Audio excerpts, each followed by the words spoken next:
ሁለት እግሮቿንና አንድ እጇን በግፍ የተቆረጠባት ልጅ ነች። ቤቱን ያየሁት አይ ሌላ አዲስ አበባ ላይ ትልቅ ህንጻ 12 ፎቅ ዲዛይን ጨርሻለሁ። የሚገነባልኝም ባለሀብት ራሱ ጨርሻለሁ። ባለሀብቱ በጣም የሚታወቅ ኢትዮጵያ ውስጥ ባለሀብት ነው። ልነግራችሁ ነበርና ማለት ነው ሪያድ ውስጥ ሪያድ ያላችሁ ማለት ነው የልበድር ሹፋ የሚባል አካባቢ ያኔ የሆነ ያረባል ሴት ማለት ነው ከዳማ ምናምን እንደዚህ አሰላሙ አለይኩም ወራህመቱላሂ ወበረካቱ ቤተሰቦች ሁላችሁንም ሰላም ብያለሁ። ዛሬ በሶስት መረጃዎች መጥቻለሁ። ሁለቱ አንድ አሳዛኝ እንዲሁም አንድ አስፈሪና አንድ ሌላ ደግሞ ሰርፕራይዝ ነው። ኡስታዝ ወሂድ ሰርፕራይዝ አበስሮናል። ምንድነው የሚለውን በራሱ አንደበት ቪዲዮ ጋብዛችኋለሁ። ሌላኛውና እጅግ በጣም አሳዛኝ የሚባለው እቺ የምታዩት ልጅ ሁለት እግሯ ተቆርጧል። የሳውዲ አረቢያ እንዴት ተቆረጠች እሱንም ቪዲዮ ጋብዛችኋለሁ። ሌላኛው ተጠንቀቁ አስፈሪ ያልኳችሁ ሪያድ ላይ በተለይ መዳም አንድ መጥፎ ነገር እየተሰማ ነው። እሱንም ሪከርድ አለ እጋብዛችኋለሁ። ከናንተ የሚጠበቀው ላይክ፣ ሰብስክራይብ፣ ሼር ያደርጋችሁ እንደዚህ አይነት ያጋጠማችሁ ነገር ካለ ኮሜንት አስቀምጡልኝ። ቪዲዮ ልጋብዛችሁ። መልካም ቆይታ። ሁለት እግሮቿንና አንድ እጇን በግፍ የተቆረጠባት ልጅ ነች።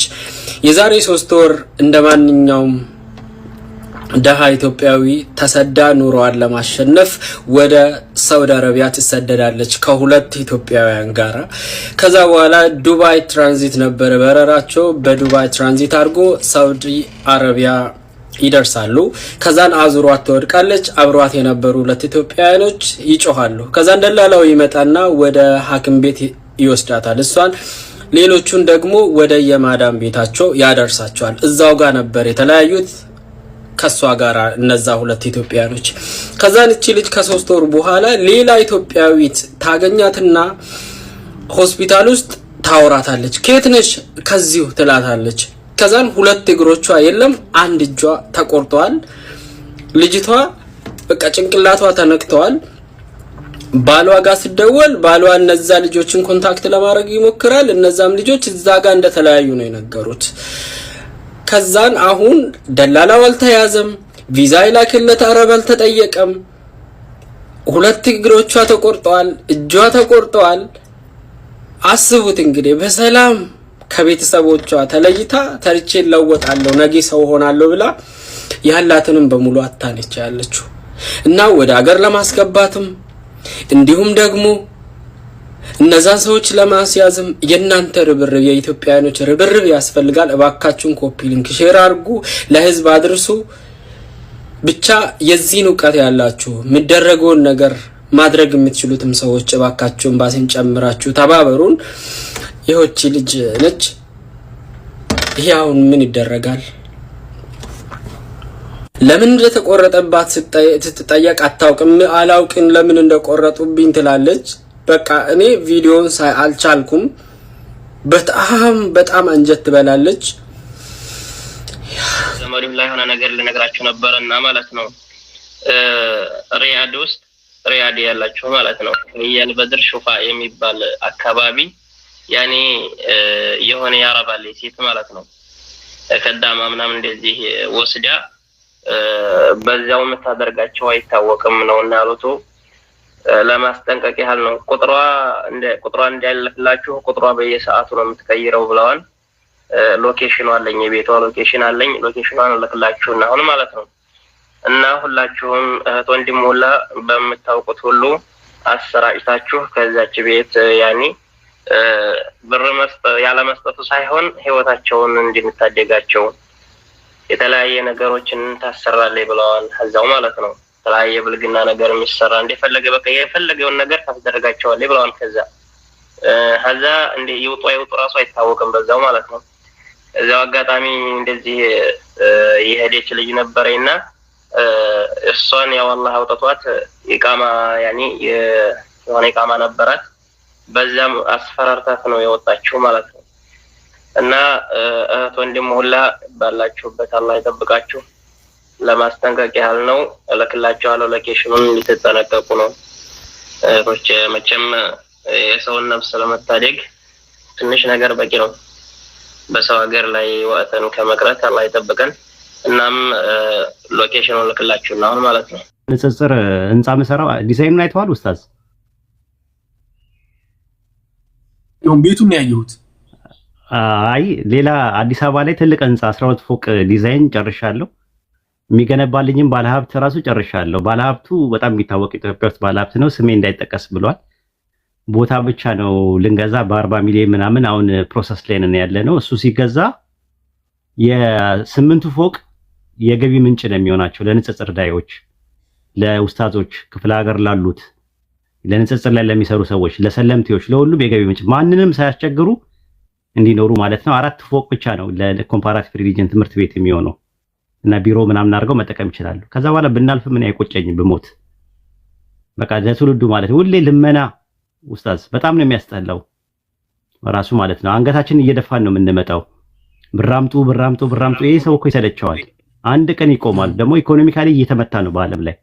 አውሮፓ ላይ ኢኮኖሚ እየተመታ ነው። አሜሪካ ኢኮኖሚ እየተመታ ነው። በጣም ዲፍሌክሽን አለ። እስከ መቼ ድረስ ነው ሰው የሚያስቸግረው ሰው ማለት ነው? የራሳቸው የገቢ ምንጭ አድርገው ራሳቸውን እያስተዳደሩ ለትውልዱ መቀጠል አለባቸው ማለት ነው። ከዛ በኋላ ያለ ልፋት 40 ሺህ ምናምን እየተከፈላቸው ንጽጽር ላይ ያሉ ሰዎች ስራዬ ብለው ኑሯቸው ከፈለጉ ትዳር ይመስርቱበት፣ ምንም ያርጉ፣ በቃ ላይፋቸው ነው በቃ የነሱ ማለት ነው። እንደዛ ነው። ሚሽነሪዎች እኮ ሙሉ እንትናቸውን እየሰጡ ነው እንትን የሚሉት። እኛ ደግሞ እነዚህ ሰዎች አሁን መጀመሪያ ብር ብለው መጥተው አይደለም የመጡት ንጽጽር ላይ ያሉ ልጆች። ስለዚህ ምንድነው ገንዘብ ብለው እስካልመጡ ድረስ ንጽጽሩን እንካደማለን ብለው ሲመጡ ደግሞ በቃ ሙሉ ጊዜያችሁን ስጡት እስቲ እናንተ ብለን እኛ የራሳችን ስራም ስላለን የራሳችን ኑሮ ስላለን ከሀገር ውጭም ነው ደግሞ የምንኖረው እኛ ገብቷል ማለት እንደዚህ እንትና ኢትዮጵያ ውስጥ አገር ኢትዮጵያ ውስጥ ያሉ መሬት ላይ ያሉት እንደሱ ናቸው። ለነሱ የሚሆን የገቢ ምንጭ አድርገንላቸው ኢንሻአላህ ከዛ በኋላ ሰው አያስቸግሩም። ሁሉ ፈንድሬዚንግ ወራይ መዋጮ ምናምን ውይ እንዴት ስልችት የሚል ነገር መሰለ ኡስታዝ አያስፈልግም ማለት ነውና እንደዛ ነው። የቦታ እያጠያየቅን ነው ያለው ነገር ምንድነው? በቦታ ያሰብነው እስከ በ500 ካሬ ሜትር ነው ያሰብነው አዲስ አበባ ላይ እስከ 40 ሚሊዮን እንትን ማለት አንድ ሰው 10 ሺህ ብር ቢያዋጣ 4000 ሰዎች በቂ ናቸው። እኔ ደግሞ በአለም ላይ ያለኝ ተከታይ 4000 ሰው ብቻ አይደለም፣ በጣም ሹሮኝ ነው የምነግርህ። በትንሹ ከ20 ሺህ ሰው በላይ ተከታይ ያለኝ በራሴ ግሩፕ ላይ ማለት ነው። ስለዚህ ያንዳንዱ ሰው ሰደቀቱል ጃሪያ አድርጎ 10 ሺህ ብር ቢያዋጣ 10 ሲባዛ በ40 ሺህ ማለት ነው በ4 ሺህ በቃ እንትን ይላል ማለት ይዘጋል ማለት ነው። ቦታውን ከገዛ ማለት ነው። እሱ አሁን እንትን ሁለተኛ ፕላን ቢ ነው። ያው የሰለምቴዎቹ ቦታው እንዳልኩ አሁን አልጋ ምናምን ነገር እንትን እያልን ነው። አልጋ ፊክስ ስናደርግ የገቢ ምንጭ ራሳቸው ወይ ዳቦ ቤት ወይም ደግሞ የህትመት ቤት ራሳቸው አድርገው ከሰው ሳያስቸግሩ ሰለምቴዎቹ ራሳቸውን ሲችሉ ቀጣይ ፕሮጀክታችን ይሄ ነው። ዲዛይን ምናምን አሰርተናል ኢንሻአላህ። እንትን ካለ ነው አላህ ያስጨርሰው። ከሆነም ሆነም ነው ካልሆነም ደግሞ እና ኢምራን ያሰሩታል። እኔ እንኳን ካልቻልኩኝ እናንተ ከጀመራችሁ እኔ በጣም ቢዚ የሆንኩኝ ከመጣው እና ኢምራን አሉ እና ኢምራን ይጨርሱታል ማለት ነው። በእነ ኢምራን ነው ኢንሻአላህ ቢኢዝኒላህ። እናንተ ኢንሻአላህ ተዓላ ጀምራችሁ ጨርሱታላችሁ ቢኢዝኒላህ። እና ኢምራን ደግሞ ሌላ ነው ኢንሻአላህ ሌላ ቀጣይ ሊቭል ነው እነሱ ዩኒቨርሲቲ ይስሩ። እነሱ ዩኒቨርሲቲ ይስሩ፣ እስላሚክ ዩኒቨርሲቲ ይስሩ። ከዛ በኋላ የአቂዳ የፊቂ የነህው ምንድነው በላጋ ሉጋ ሶርፍ ምናምን ሙቃረና ምናምን ብለው በደንብ እንትን አድርገው ራሳቸው እያስተማሩ ራሳቸው ማኔጅ እያደረጉ ወደፊት መስራት ነው። እንደዛ ወደፊት እንትን ማለት ነው። ስለ ክርስትና እርሶ መጥቶ ያስተምራል ለዚያኔ ግዴታ ነው። እኔ ደግሞ ስለ እንትን ነው የማስተምረው ኡሱል አልፊቅህ አስተምራለሁ ኢንሻአላህ። ምክንያቱም የኔ ዲግሪ በእንትን ነበር በሸሪዓ ነበር። በነገራችን ላይ ዲግሪ ወሰድኩት ኩሊየተ ሸሪዓ ነበር የተማርኩት። ከዚያ በኋላ ማስተርስ ላይ መጥቼ ቀየስኩት ሙሉ በሙሉ ማለት ነው። ወደ ንጽጽሩ ላይ ያመጣሁት ማስተርስ ላይ አልአዲያ ወልመዛሂብ አልፊቅህያ ነው ኮምፓራቲቭ ሪሊጅን የሚባለው እንጂ መጀመሪያ ላይ አቂዳ ላይ እንትን ላይ ነበር ፍቂህ ላይ ነበርኩኝ። እና ወላሂ እንዳሉት ኮሌጆች ኢንሻአላህ ተዓላ ለነሱ ተትቶ የፊቂ መሳላዎች በጣም ይከብዱኛል። እኔ አልዳፈርም። እኔ ኖርማል ማለት እኔ ፈትዋ ሰጥ አንድ ሰው ያየሰው አለ ከስር ፈትዋ ሰጥ ፈትዋ በጣም ነው ማለት በጣም ነው የምፈራው። ናም እሱን ነው የምልህ። ግን እንትን ላይ ግን ስፔሻላይዝ አድርጋል ማሻአላህ። አሁን አንተ መስራት ያለብህ እሱ ላይ ነው። ቀደር ላይ በለው 2 ቀን አዳመጥኩ ማሻአላህ ማሻአላህ። መጽሐፌን አይተዋል አይደለ? የኔ ማዳንና መዳን በእስላም ምዕራፍ 4 ላይ نعم በእኔ አሁን የወሰድኩት ኮርስ ኦንላይን ነው የወሰድኩት። አሁን ፕሬዲስቲኔሽን ዲተርሚኒዝም የሚባለው ቀደር ሸርዒና ቀደር ምንድነው ከዊን የሚባለውን ኮዛል ዲተርሚኒዝም እና ቴዎሎጂካል ዲተርሚኒዝም ብዬ የፕሮቴስታንቶች ጋር ነው የወሰድኩት ኮርሱን። አያውቁኝም እነሱ። ወስጃለሁ ራሱ የዲተርሚኒዝም ትምህርትና የፍሪ ዊል ትምህርት እነሱ ጋር ነው የወሰድኩት ኦንላይን። ከሰለምኩ በኋላ እኮ ነው የምነግርህ። የሶርቴዎሎጂ የሚባለውን ትምህርት እነሱ ጋር ወስጃለሁ። ክራይስቶሎጂ ወስጃለሁ። ትራይዶሎጂ ወስጃለሁ። የስላሴ ትምህርት አሁን ስለ ስላሴ የእነሱን ቴዎሎጂያቸውን በስነ ስርዓት ነው የወሰድኩት። ፔፐሩን ላለኝ ሰርቲፊኬት ግን አያውቁኝም። ራሱ ኦንላይን ስለሆነ እዛ ነው የተማርኩት ማለት ነው። እና አሁን ከእስልምና ጋር እያነጻጸርኩኝ ምናምን ነገር ነው ሞራው በጣም እንትን ለማለት የፈለኩት። ግን ያንተ ግን በጣም ዲቴይል ሄደበታል። ያዘው እስቲ በደንብ